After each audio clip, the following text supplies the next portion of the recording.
going to speak about the Chateliers principle as soon as we get there. I've been talking a lot, okay? But just quickly, if we look at the question that you guys had to do, okay? They said over here, so I'm looking at this year's exam, right, that you guys wrote the other day. You're going to find it after, in your question pack, you're going to find it after the November 2023 paper 1 exam. This is question number 8. So just page through until you find it. It looks like this.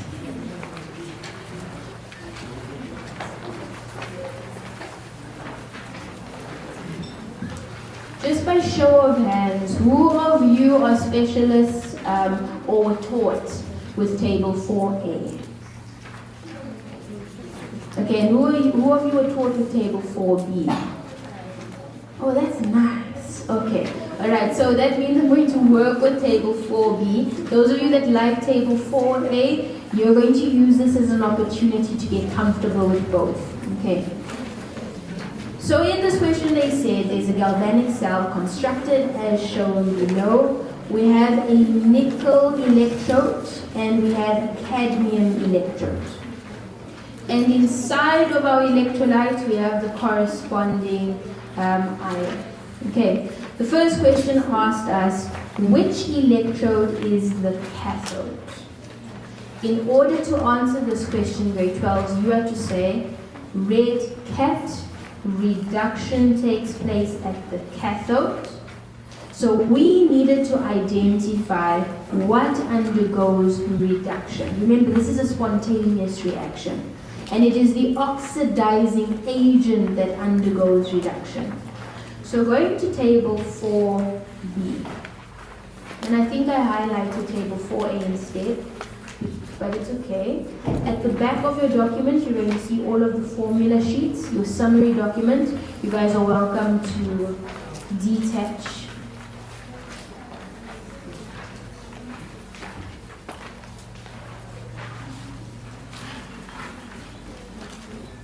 What we're looking for over here is the two reactions, right? We're looking for the reaction with copper and we are looking for, no, I lie, the reaction with nickel, which is over here.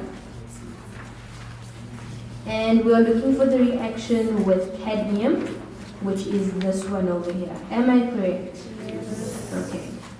Once you've identified these, the table tells you everything else, okay? On the side, you're going to see, it says, increasing strength of oxidizing agent.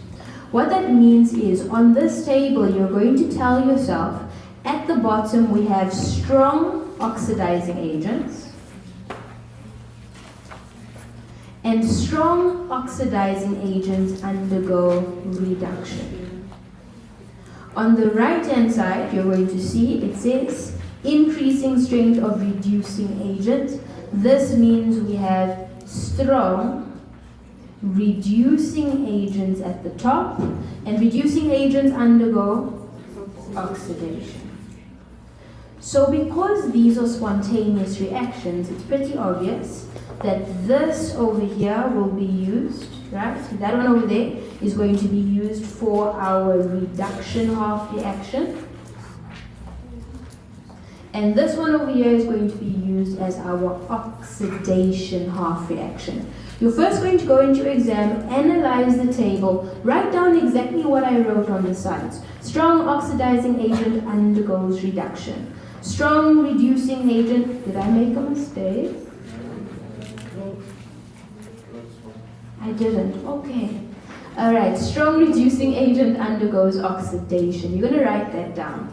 And then the one higher up will be used for oxidation, the one lower down will be used for reduction. Now on your summary page, you're going to see over here, I have the list.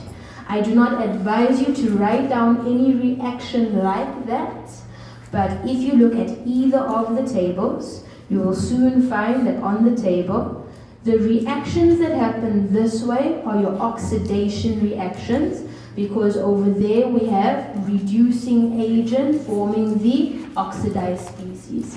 Your reduction half reactions take place that way. So for this specific reaction, we are going to have the following. Our reduction half reaction and our oxidation half reaction. I always advise you guys to write it down in this order. So based on this, we're going to have, where is it now? We are going to have this as our oxidation half reaction like that, and we're going to write down CD is going to form CD2 plus 2 electrons. Notice I still write it down that way, even though on the table it's this way. Something you guys must be careful with is to not write down a double arrow, or we give you one of the marks instead of all three. Be careful. Reduction half reaction, in this case we're going to say the nickel 2 plus gains 2 electrons and forms nickel. Okay, now based on this, they didn't ask for this, but I'm going to use it in order to answer the question. Which electrode is the cathode? The cathode is where reduction takes place, and therefore it is this side. Am I wrong? No, not. Okay, and our answer is nickel. Okay, I'm sorry if you got it wrong in the trial exam. Like I said, you're going to learn, okay? You're going to fall forward. Okay, but this is the electrode, and that is called our cathode. Alright? The next one says write down the equation for the oxidation and reduction half reactions. My advice is, as soon as you enter your exam and you're given a galvanic cell, go and get your oxidation reduction half reactions before they even ask for it. It's going to help you to analyze the rest of the question. So we've already written it down at the top. It's out of 2 marks. And guys, look, if you write it down this way, they do give you all of your marks. Okay, so if you're one of those learners, it's fine. However, if you include the double arrow, this one you get 1 out of 2, that one you get 0. So please, I know these reactions can be reversed if we force them to reverse. But please guys, do not go and write down the double arrow, and of course this is the wrong way around completely, so you get 0. Okay. Moving on, they said, how will the reading on the voltmeter be affected if the concentration of nickel ions is increased after the cell has reached equilibrium? And that's where that last part of my table becomes important. So firstly, you recall the Chatelier's principle, okay? The Chatelier's principle, we know if we would like the forward reaction to be favored, we can increase the concentration of the reactants. But first we need to know what reaction is taking here completely. So we're going to write down the net reaction. You see our electrons are already balanced, and based on that we're going to have Cd plus Ni2 plus is going to form Cd2 plus nickel. So remember, using this now, we have our net reaction. They said, how will the reading be affected if the concentration of the nickel ions, here are the nickel ions, is increased? Le Chatelier's principle can be broken up into 4 parts, okay? Number 1, we have the stress. The stress is what we are doing. What are we doing? We are adding nickel ions. Then we have what the system will do, the response. After that, we have the reason for the response. And based on the stress response and reason, we can come up with a conclusion. If ever you're asked for an explanation regarding the Chatelier's principle, I want you to remember these 4 points. They will be your bullet points in your exam. Okay? Yes. Ma'am, please explain what point. Okay. So the stress.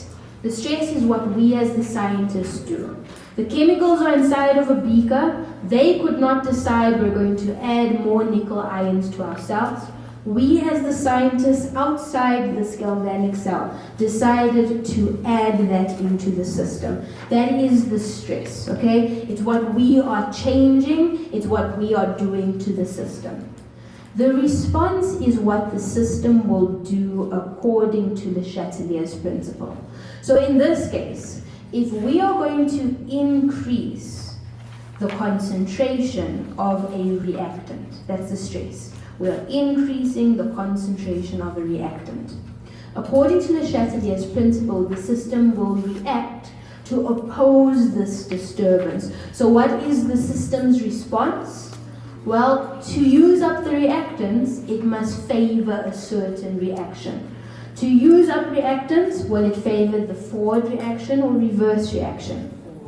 The forward reaction. When the forward reaction happens, we use up all of this reactant. So the response, most of the time, is going to be you stating whether it is the forward or reverse reaction that is favored. Okay. The reason is going to be why. This is where you explain. As a result of us increasing the concentration of the nickel ions, the system will favor the forward reaction because that will decrease the number of mole or concentration of the nickel ions. So that is the reason why we came to this conclusion. And conclusion, most of the time in these cases, in this case, they've already given us the conclusion. There are times where they ask you guys questions like this. They say, the system went from orange to yellow. Okay, is the reaction exo or endothermic? And after you have taken your stress, response, reason, you will come up with your conclusion and say the forward reaction is exothermic or endothermic. In this case, we're not going to conclude. Who asked me the question? Did I answer you? Okay, all right. Those are your bullet points. Remember this off by heart. Because remember, your level 2 questions is 40% of your paper 2 exam. Okay? So, now, as a result of us finding out that the forward reaction is favored, a moment ago I explained to you guys that anything that makes the forward reaction rate increase results in a higher EMF and therefore voltmeter reading. So the answer here is increases. What is the reason? They only needed a reason for 1 mark here, but sometimes it can be more. The reason is increasing the nickel ion concentration will favor the forward reaction. And there were a lot more options. Look through those options. If that is not the answer that you wrote down in your exam, I'm sure that your answer is there in the memo, but this is the one that I chose just to display for now. Are there any questions? Please follow Le Chatelier's principle. Some of you keep repeating it. You repeat the definition over and over and over again. We did not ask you for the definition. We asked you to explain what is happening using Le Chatelier's principle as your frame of reference, if we can call it that. So please stop repeating Le Chatelier's principle. Rather talk stress, response, reason, and come to a conclusion. Bullet point form, please, nothing else. Last question here, they say consider the following statement. Initially, each cell contains this amount of electrolyte. The cell is connected to a circuit and allowed to produce a current until the concentration of the electrolyte in the cathode is reduced to this amount, and then the cell is disconnected. Write a balance equation for the net ionic reaction. In this case, it is this is going to react with that to form this plus that. Of course, we make use of our table of standard reduction potentials to come to this conclusion. Since I've already been through this, I'm not going to go over it again unless you guys ask me. I would instead like to go on to question 8.2.2. Okay, what happened here is that most learners stopped too soon. You saw that this question was out of 7 marks and you didn't know how to go further. They said calculate the concentration of the electrolyte in the anode R cell when the circuit is disconnected or the cell is disconnected. What is happening over here is we have a diagram, right? When in need or when you need to, go and draw a little diagram for yourself so that you can understand what is going on. Okay, we have copper and we have copper 2 plus ions. We have silver and we have silver plus ions. We have a salt bridge normally containing potassium nitrate, learn that off by heart. And then we have an external circuit, maybe a little light bulb attached or a voltmeter or something of that sort. There it is, or an ammeter. There's our external circuit. Now what was happening in this problem is that a reaction was allowed to take place. Firstly, they state over here that it is a standard electrochemical cell. I want to refer you guys back to the summary booklet and remind you that on the summary booklet, I listed the standard conditions. What they are telling you when they say that this is a standard cell is that in the beginning, before the reaction takes place, the concentration here is 1 mole per decimeter cubed, and the concentration here is 1 mole per decimeter cubed. That is what they are telling you. Then a reaction takes place, and when the reaction takes place, they say over here, the cathode half cell is reduced to 0.5 mole per decimeters cubed. What is happening is, if we're looking at the cathode half cell, which in this case is this one, remember, red cat. So this over here is our reduction half cell. They're saying the reaction took place, and after some period of time, this concentration that we initially had went from 1 to 0.5. Okay, what we needed to do was find out the change in number of moles between the two cells, and then add the change to what was already there. Okay, what happened over here is, firstly, if we look on the right hand side, we would take the concentration of the silver multiplied by the volume that was given to us, 0.5, and doing so we could determine the number of moles of silver ions over here, which is 0.1. We say the 0.5 concentration multiplied by 0.2. We're not interested in this side. Did I make a mistake? No. Okay. We're not interested in the other side or this side with the cathode. We're interested in the anode. So now we say if there was a change, if there was an amount of 0.1 mole of silver ions that reacted, we can make use of stoichiometry to determine the amount of copper that reacted. So now we say, when we're done with that, let's zoom in a bit. Now we say, according to stoichiometry and our balanced chemical equation, the copper and silver ions react in a ratio of 1 to 2. So we find out the amount of copper that reacted using the ratio. Some of you don't write your ratios down. Please note that we do give a mark for the ratio, so please write it down. We divide by 2 according to the ratio, and we find out that the copper that reacted on this side, the number of mole of this that reacted is 0.05. Okay? If 0.05 mole of copper reacted, it means that 0.05 mole of copper 2 plus ions entered solution. But what you guys missed is that before that 0.05 mole of copper 2 plus ions entered solution, there was copper 2 plus ions that were already there. So most of my learners stopped on the left, but then we go on to the right. We need to determine the number of moles of copper 2 plus. So firstly, what I just explained, if copper reacts 0.05, then the copper 2 plus ions that formed is 0.025. But we needed to find out what was there in the beginning. So we say the number of moles of copper 2 plus ions that were there right from the start, because in the beginning the concentration on the left was 1 mole per decimeter cubed, is going to be the 1 multiplied by the volume of 0.2, giving us 0.2 mole that was there in the beginning.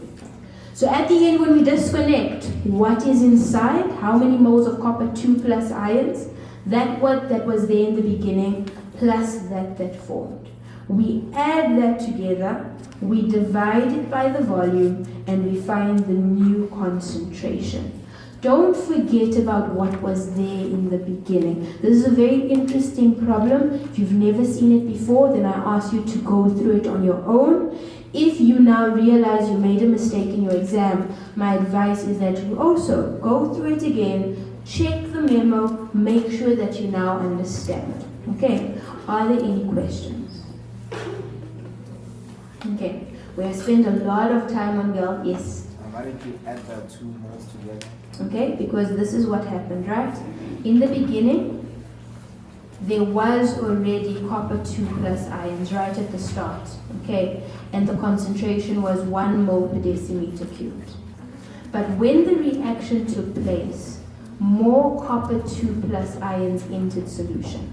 So what we found out was, we found out the number of moles copper 2 plus that formed when the reaction took place, and we found the number of moles copper 2 plus that was there from the start. And then we added all of this. Is that fine?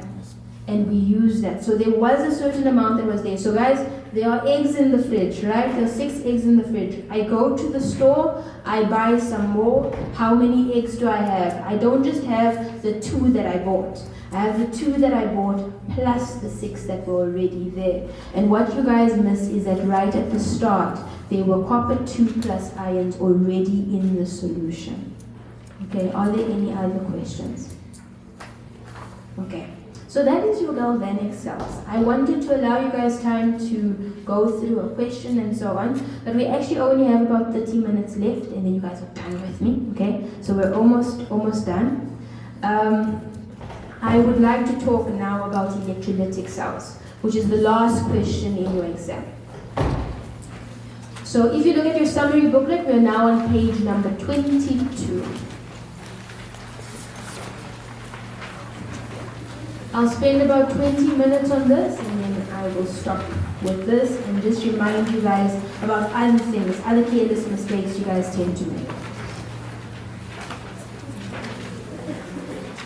So guys, on page number 22, you're going to see a whole lot of information. I tried my best to summarize as much as I could, but again, I'm just a human, so there may be mistakes, like the one we already identified, and there may be important information missing. So please use this in conjunction with your previous notes. Okay, so guys, an electrolytic cell is different from a galvanic cell, firstly, because a non-spontaneous reaction takes place in an electrolytic cell, and it is endothermic.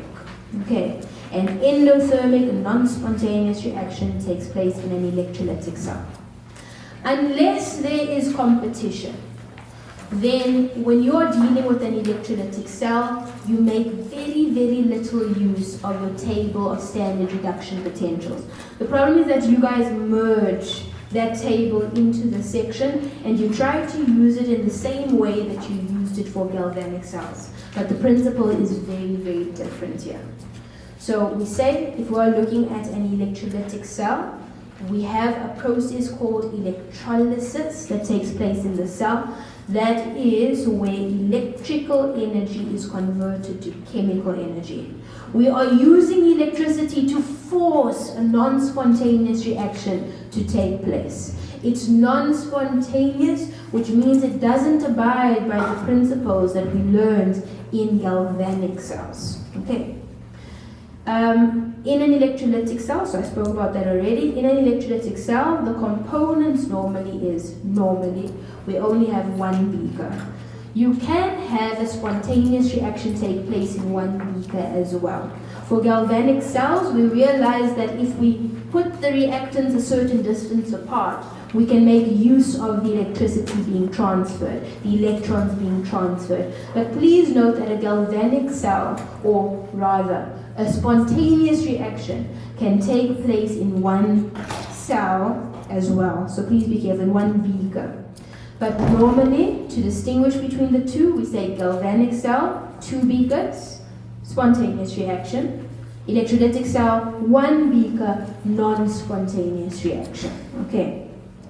I'm not saying, maybe I got you guys or told you guys in a way that didn't make sense. I'm not saying that a galvanic cell can take place in one beaker. Technically it can if you have a membrane in the middle, okay? But I'm saying a spontaneous reaction can take place in one beaker, okay?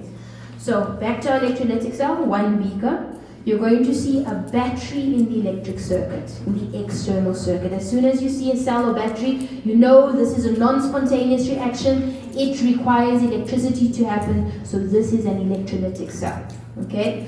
We see the electrons flow through the external circuit from the anode to the cathode. But the reason they're called anodes and cathodes is simply because N ions go towards the anode, cat ions go towards the cathode. Alright, that is why we use the same terms. It is not about what is positive and what is negative. Because when we look at an electrolytic cell, it swaps around. Galvanic cell, A negative, and then your, your cathode positive. When you're looking at an electrolytic cell, I advise you guys to panic. Okay, positive anode, negative is cathode. That is how you're going to remember which side is positive, which side is negative. And how are you going to remember that this is for the electrolytic cell? Well, we teach it at the end of the year. Your nerves are finished. You're about to learn or study for your trial exams, so you're starting to panic. Electrolytic cells is panic. Galvanic cells is the opposite way around. Okay. And then, of course, we're going to have our electrolyte inside of our electrolytic cells. You learn that, and you understand what an electrolyte is. Now, on your summary page, you're going to see that I have included 2 examples plus a few more on your electrolytic cell. We use electrolytic cells for things such as electroplating. So you have a spoon, it's not a silver spoon, it's a copper spoon. But you want a silver spoon. So what are you going to do? You're going to plate it in silver. Guys, if we are talking about jewelry, if somebody buys you a ring and then you say to them, is it pure gold? And they say, no, it's plated in gold. And then you reject them because you only take pure gold. The reality is that gold is a very soft metal. So the reason why we use copper on the inside or different type of metal is because if it was pure gold, your ring would bend, your earrings would bend, okay? So most of the jewelry that we buy is plated in a precious metal like gold, silver, and so on, okay? And this is how we do it. Electroplating, we'll have a block of pure silver. In this case, we have a spoon, and by oxidation, reduction, and forcing a reaction to take place, we're going to be able to deposit silver onto our spoon. I won't go into the details of it.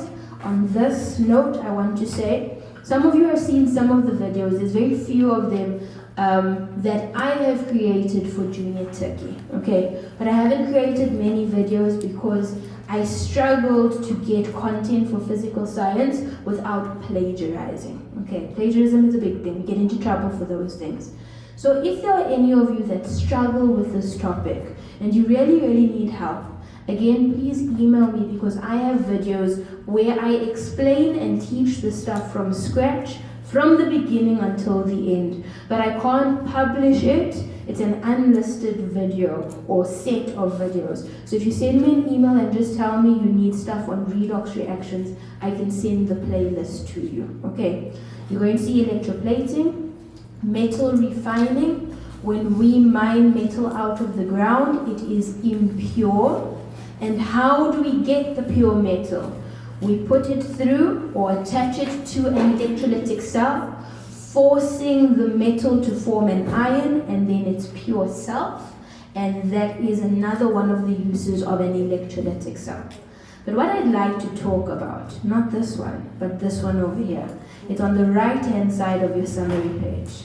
This is the electrolysis of concentrated sodium chloride.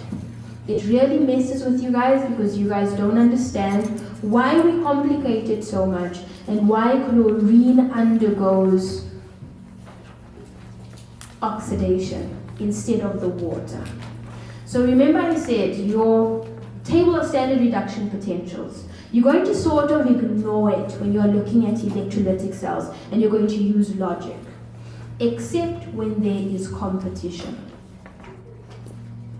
So over here we have a competition. In this one as well, there's a competition taking place.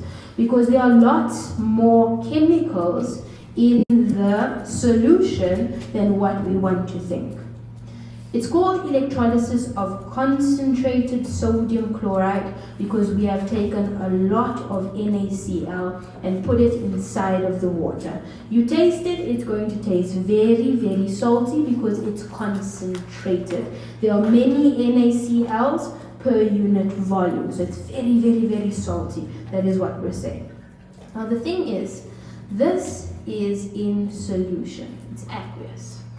And the problem, guys, is that if you take a look at your table of standard reduction potentials, you're going to notice on this table, if you ignore all of the extras, you're going to see that on this table, let's ignore this. I think I erased the wrong thing. On this table, you're going to see that water also undergoes reduction and oxidation. I'm just looking for the reaction with water.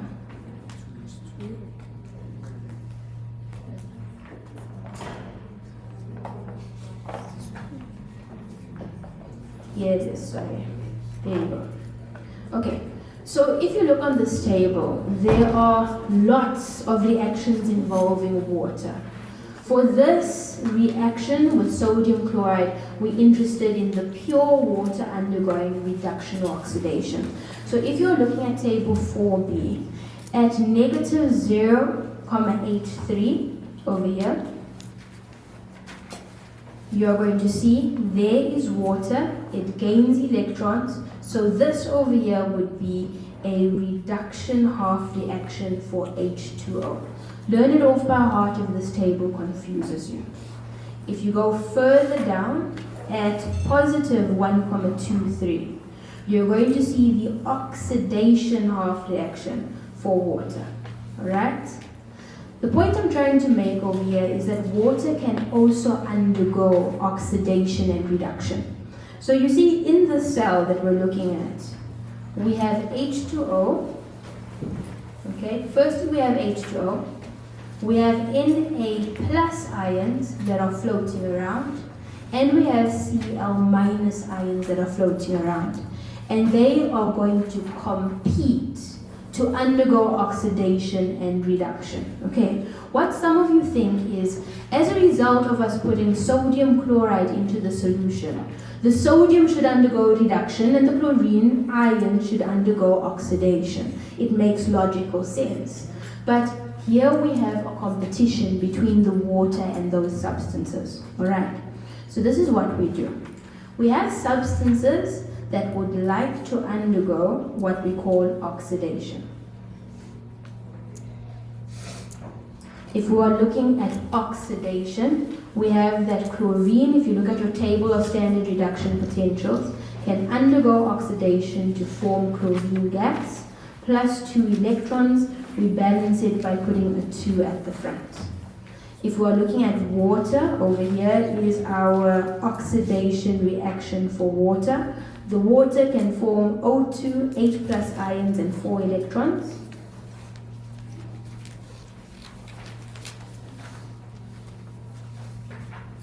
And this is also an oxidation reaction that can take place within the cell. I think it is balanced now. Okay, the question is which one is going to take place? If we are looking at reduction, there are 2 reduction half reactions that can take place in the cell. Okay, firstly, the sodium ion can gain an electron and form sodium solid. The second thing that can happen, according to this table, is that water can gain 2 electrons, form hydrogen gas and hydroxide ions. So H2 can gain, how many electrons did we say? 2 electrons. And it's going to form H2 plus OH minus, like so. And then we just need to balance it with the 2 there. That looks awful. And of course on this side, nope. We have our 2. I believe that it's balanced now. Okay, so looking at this, the question is for a cell like this, and we like to ask this one and it hurts you guys. The question is, which one of these 2 oxidation reactions is going to take place? And which one of these 2 reduction half reactions is going to take place? What happens is, if you look at your table, going back over here, if you compare these 2, remember, in solution, we have sodium ions and we have H2O. Both of these things are oxidizing agents, which means that they want to undergo reduction. Okay. Now looking at this table, yes, these things are at the top of your table, but according to what is on the side, if the chemicals had to choose between the 2 of them, which one should undergo reduction? The question we should ask ourselves is, between the sodium ion and the water ion, which one is a stronger oxidizing agent? The water. Why? It's lower on the table, so it's a better oxidizing agent. Okay, so what does that mean? It means in the cell, although we have sodium ions floating around, they will continue to float around, and it is going to be the water that is reduced and forms the reduction half reaction. Okay, now here is the problem. If you look at the table as well, here's our water, here is the chlorine ions. They are 2 potential reducing agents because they undergo oxidation. Now based on this table, based on the fact that on the side it says increasing strength of reducing agents, which one of these 2, the chlorine ions or the water, will undergo oxidation, Water. Okay. Truly speaking, it should be water. But this is why chemistry is not my friend. There is an exception. They say, if it is concentrated chlorine ions, provided it's concentrated, not dilute. So we speak about concentrated brine. Guys, brine, B-R-I-N-E, is sodium chloride solution. If you take salt and you put it in water, you have brine. We tend to have our canned veggies in brine, tuna in brine, that's sodium chloride. We say, yes, it is true that the water is a stronger reducing agent than the Cl- ions. But there's an exception. As a result of this being a concentrated solution of sodium chloride, the chlorine ions will undergo oxidation instead. Okay, and that is why this is such a big amount of content to consume and understand. There are exceptions to the rule. Your brain wants to say, I'm adding sodium, I'm adding chlorine, so it must be the sodium and chlorine doing their thing. But there's water here and there is a competition. But the fact that they say this is concentrated means the chlorine ion instead of the water will undergo oxidation. Okay. If it were a dilute solution, if instead here at the top it said dilute, guess what? The water would do what the water is supposed to do, and the water would then undergo oxidation. Okay. Study this. Try your best to understand it. It does take a lot of time. If I'm being honest, I have been teaching for a number of years, but I would say I only truly understood this last year or the year before. It took me time. Okay. Are there any questions? Yes. Now, so obviously you can't desalinate water this way because the water is going to react. So how would you do like desalination of water? Can you Please define desalination. like just removing salt from water? We'd have to use, evaporation. Is that the only way? I believe so. We'd have to get rid of the water, right? Okay. That's what you're asking. How can we get rid of the water? Yeah, for example, if you want to take seawater and make it drinkable. So it's the only way evaporating it. That's what I know. Okay, that's what I know. Okay, yes. Ma'am, when it comes to the oxidation and reduction reactions for electrolytic cells, you Yes. said that we must somewhat ignore the standard potential Yes. tables. Yes. So how would you approach those questions? Because I find that they swap. Yes. And you said it's because it's an endothermic reaction. Okay, so when I say ignore, let's say that we're looking at, which reaction can we look at? Let's just look at the one that we're looking at now. So if you guys are looking at the reactions taking place, your brain wants to say that because these things are at the top, these are my reactions for oxidation. Am I right? Yes, oxidation. When actually we have used them for reduction. Your brain wants to say these reactions are for reduction, but we've actually written them down for oxidation. My advice is this, it's not the best advice in the world, but always start off by identifying what reactants you have. So in identifying my reactant, which is sodium, for example, I know that I can't have the reaction take place that way. I don't have sodium solid, I have sodium ions, and therefore the reaction has to take place that way. Always identify your reactant in these cases and understand that the reactant is what you start off with, and in this case it will take place that way. If we are looking at the water over here, there's my water. I don't start off with OH or H2O, so it has to take place in this direction. If we are looking at the bottom, the chlorine ion is what we start off with. The chlorine ion is an oxidizing agent, so it undergoes reduction. Therefore, I can't say the reaction happens this way because I don't have chlorine from the start. Always identify what your reactants are and understand that it's not going to flow according to those cycles and those patterns. Okay? If ever or any of your teachers have taught you clockwise and anti-clockwise, or if they taught you positive gradient, negative gradient, that causes a lot of confusion, right? When it comes to your electrolytic cell, ask yourself, what reactants do I have?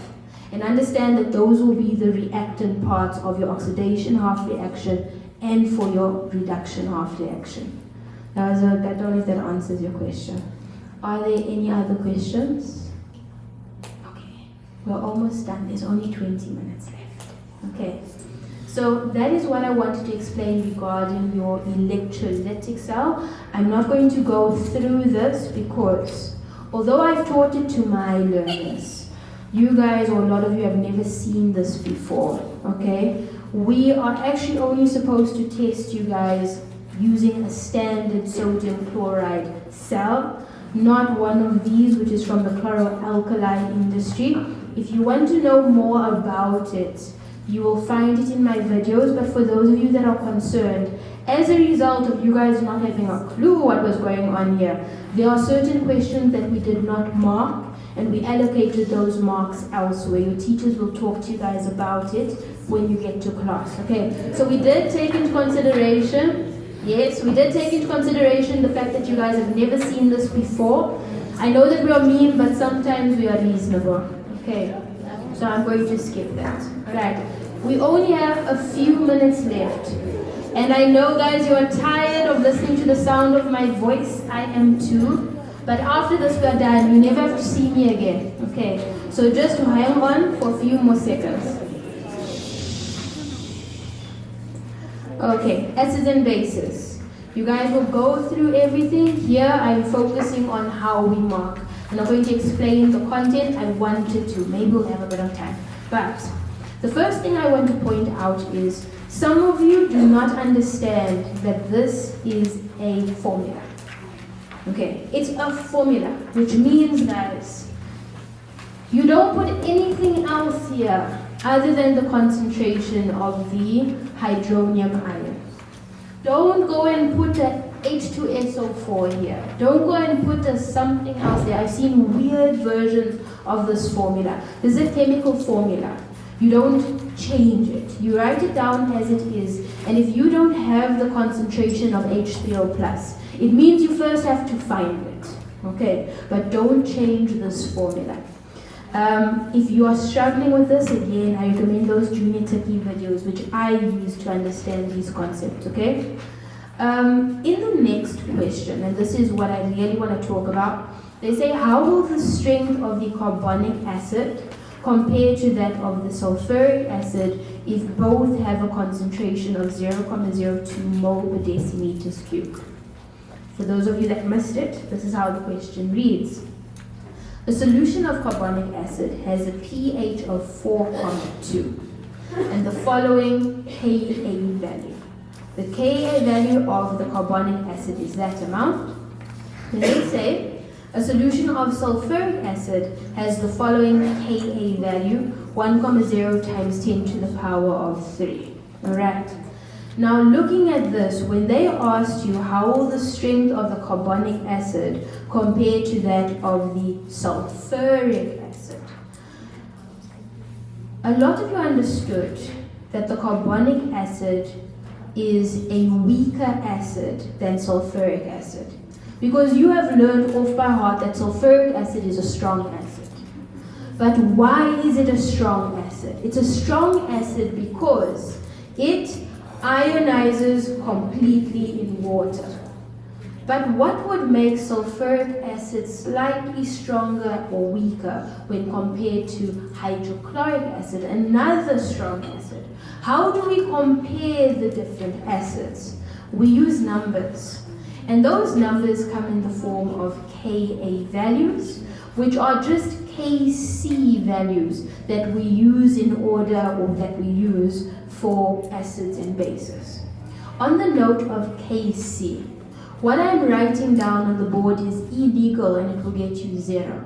If I ask you to calculate Kc and you write down product over reactant, you lose your mark for your formula, for your Kc formula.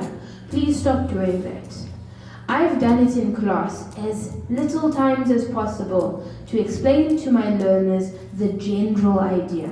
That is the concentration of what forms over the concentration that we have, or that we have at equilibrium, right? But still, you guys hang on to the simplest version of anything you see. You saw us writing this down, so you're going to write it down because it's easier to write down than the actual Kc. But if we are looking at something like sulfuric acid, H2SO4, and I say to you guys, we would like to calculate the Ka value. What we would do is say, sulfuric acid is going to ionize, that's a mistake, it's going to ionize in water. It ionizes, which means it reacts with the water. Why? Because it's covalently bonded. It doesn't have ions in the beginning. It is an acid. The water is an ampholyte, meaning in the presence of an acid, it will behave as a base and accept protons. And in the end, if the complete reaction takes place, as in the sulfuric acid loses both of its protons, we're going to end up with H3O plus SO4 2 minus. Please note that this is an acid, but this is not its conjugate base.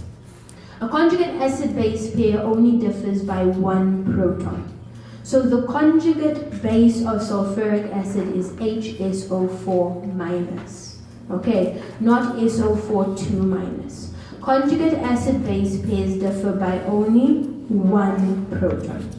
So now that we've written this down, we're going to have to balance it. I go and put a 2 over here, and I think a 2, let's just see, 2, and a 2 over there, and now it's balanced and we are happy. If I said we're going to calculate the Ka value, remember Ka or Kc involves aqueous substances and gases. We exclude liquids and solids from Kc. So the Kc expression for this reaction would be H3O plus to the power of 2 multiplied by SO4 2 minus. Don't forget the charges. You leave out the charges, I leave out your marks. Because this, guys, is part of the chemical. It's what makes it different from everything else, guys. Please don't leave out the charges. Don't be lazy to write down the charges, because again, you leave out the charges, we leave out your marks, okay? After that, we go and we put this over the H2SO4 because it is aqueous in this case. The water is liquid, so we leave it out of the equation. If I had asked you to perform a calculation, now you would get a mark. But if you guys wrote products over reactants, we wouldn't give you a mark. Okay, you must write out the actual KC expression, and please don't add. Some of my learners add, I don't know why they do that. We are multiplying. Okay, so what does this mean? And what does this mean? It refers to the degree to which something has formed. Okay, if this at the top is a big number, remember this is a fraction. If that's a big number and this at the bottom is a small number, mathematically am I going to get a big number or a small number? A big number. When the products is bigger than the reactants, we end up with a big Ka value. Now, if this is a small little number and this is a very big number, so think of a fraction like 1 over 1,000. Do I end up with a big number or a small number? Small. So, grade 12s, can you see over here, when we compare, taking into consideration the scientific notation, what we find is that the Ka value for the carbonic acid is 0, 1, 2, 3, 4, 5, 6, 4, 3, 0, while the Ka value for sulfuric acid is 1, 0, 0, 0. We are getting a big number here because when you put your sulfuric acid in water, it reacts with the water to form a large concentration of product. But when you put your carbonic acid in the water, it sort of stays carbonic acid and only a little bit of it forms ions. Okay? So in this question, yes, the correct answer is that carbonic acid is weaker than the sulfuric acid. But this is where we penalized you guys. They have said, and I need you guys to understand this and just accept it. I know it's a hard one to take. I was very touched by it. But they say if you just wrote down H2CO3 has a smaller Ka value than sulfuric acid, their argument is that you're just taking information from the question and rewriting it. And that's not what we're looking for. We want to test your understanding. So from now on, whether it's Ka values or there's a change in enthalpy and they're asking you why is it endothermic or why is it exothermic, you first say, this one is bigger than that one, or this one is larger than that one, that's why. Meaning that, that's your key word here, meaning that, in this case they used a fancier term, indicating that it ionizes incompletely in water. So if you left out the second part, maybe your teacher's not as strict as me, but when you get to the finals, if you don't expand and say this means that, then you're going to lose a mark. I don't just want you to repeat information. I see your hand. I don't just want you to take information as you see it. Tell me what it means. Yes, your hand was up at the back. There was the part where H2CO3 has a smaller K value than H2SO4. With my reasoning being that indicating that H2SO4 is a stronger acid than the other one. Let's see if it is here.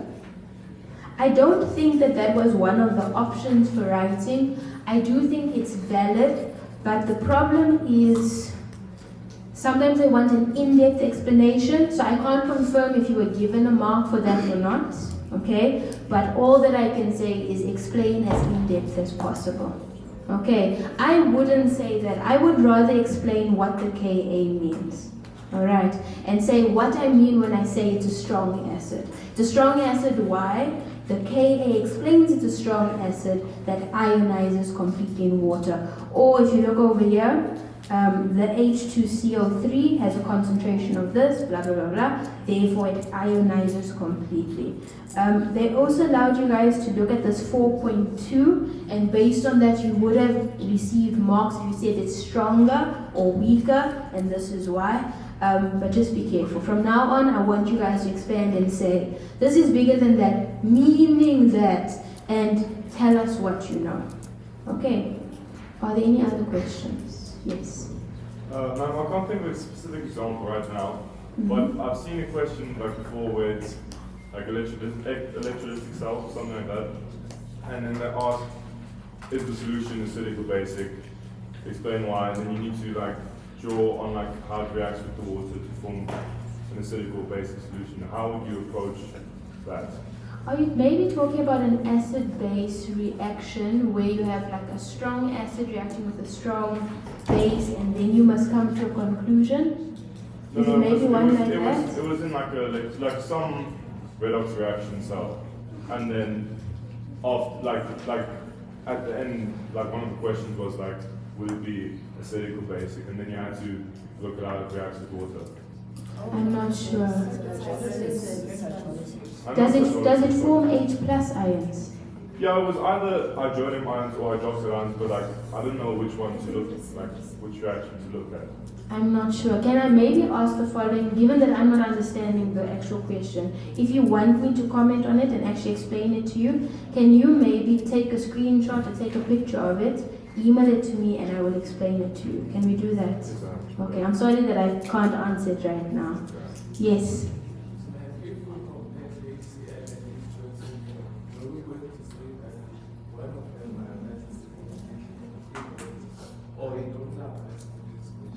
I could hear the last part of your question, but not the first part. Can you say again?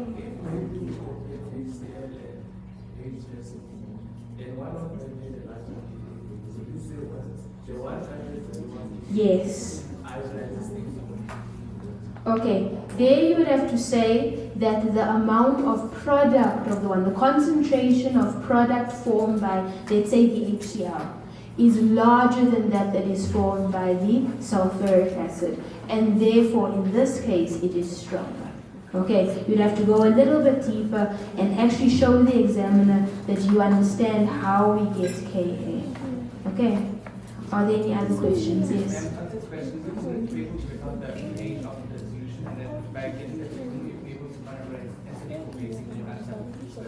That's what I'm thinking. So I'm thinking in terms of your question that there would either be H plus ions forming or OH minus ions. Man, but what happens Yeah. is, like, what happens is, both are formed, but you must figure out which one. Oh, Well, obviously, well, okay. normally I would think, I can't think of it, like the exact thing now, but like, how do you know which one to choose?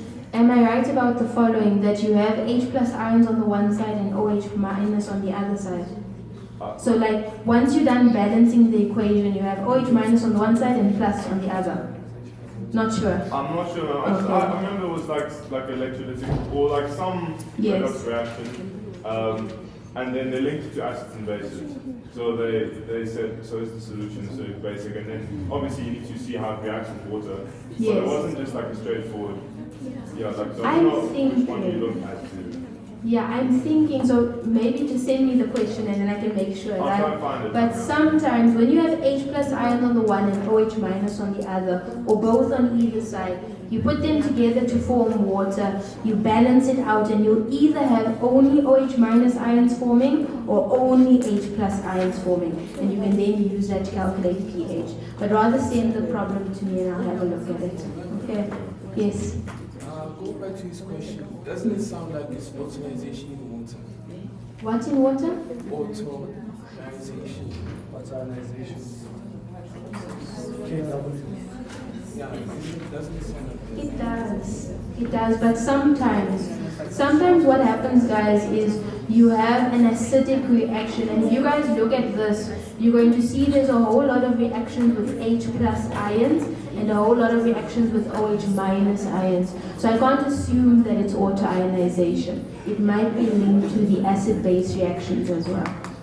Okay, your hand was up. Did you put it down? Yeah, because he said they asked him is it acid or base, so it could be H3O plus and OH on the other side. Yes. Yeah, so it's water balanced out. Yes, that's what I'm thinking. So guys, if any of you are interested in this problem, just so that we don't spend more than the time we only have 2 minutes left on it. If you want to know about it, once he finds, another pressure's on you, once he finds the question, he will email it to me, and if you want to know about it, send me an email and I will send the link to all of you. Okay, alright, at the end, I just want to say the last thing. Guys, I'm going to skip. This problem I wanted to go through, we didn't have time. It's an interesting problem. On the note of chemical equilibrium, please remember stress, response, reason, conclusion. I wanted to go through that, but again, not enough time. When it comes to chemical equilibrium, please learn how to use a Rice table. Stop trying to use basic stoichiometry. It does not work, okay? Lastly, rate of reaction. Please remember the words per unit time. You guys leave that out, and that is why you don't get your marks. I have on my watch 1 minute. The last thing I want to leave you guys with is this quote, okay? It's a quote by Jack Ma, and he said, "Today is difficult, tomorrow is much more difficult, but the day after tomorrow is beautiful. Most people die by tomorrow evening." Okay, guys, things are tough. Exams are tough. A lot of you, I'm almost done. A lot of you, because of your final exams and because physics was at the end, died before you wrote your physical science exam, and now you're not going to like your marks. Please remember, when you are busy with your final exams, it's going to be hard, it's going to be difficult, you're going to feel like your head is sore, your neck is sore, you want to fall over. But endure, because in the end, when you get your marks next year, it's going to be beautiful. Okay, thank you guys very much. I wish you guys all the best for your exams.